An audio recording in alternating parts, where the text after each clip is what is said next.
بلوچستان کے شہر گوادر سے گدروشیا پوائنٹ کے نمائندہ عبید اللہ بلوچ کی رپورٹ کے مطابق آج رحیم میڈیکل سینٹر کا افتتاح کر دیا گیا۔ افتتاح جی ڈی اے انڈس اسپتال کے C E O doctor Affan Faiq Zada اور deputy inspector general Makran region doctor Pervez Umrani نے باقاعدہ فیتہ کاٹ کر کیا۔ اس موقع پر رحیم میڈیکل سینٹر کے سی ای او ساجد بن رحیم نے مہمانان کو سینٹر کے مختلف سیکشن کا معائنہ کروایا۔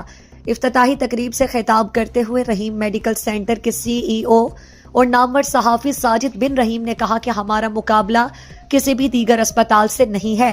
میڈیکل سینٹر کا قیام صرف انسانی خدمت کے لیے کیا ہے۔ میڈیکل سینٹر بنانے سے پہلے ہم نے میڈیکل سے متعلق تمام چیزوں کے بارے میں ریسرچ کیا۔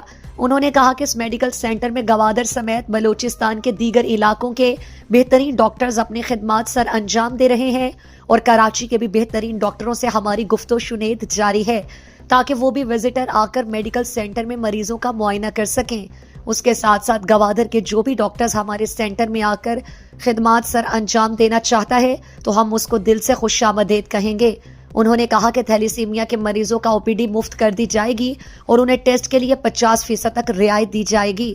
اس موقع پر جی ڈی اے انڈس اسپتال گوادر کے C E O doctor Affan Faiq Zada, deputy inspector general Makran region doctor Pervez Umrani اور D H O doctor Abdul Latif Dashti نے خطاب کرتے ہوئے کہا کہ ساجد بن رحیم کی سوچ مثبت ہے۔ ساجد نے پہلے صحافت میں بہترین کردار ادا کیا، اب یہ کام صحافت سے بھی بڑھ کر ہے۔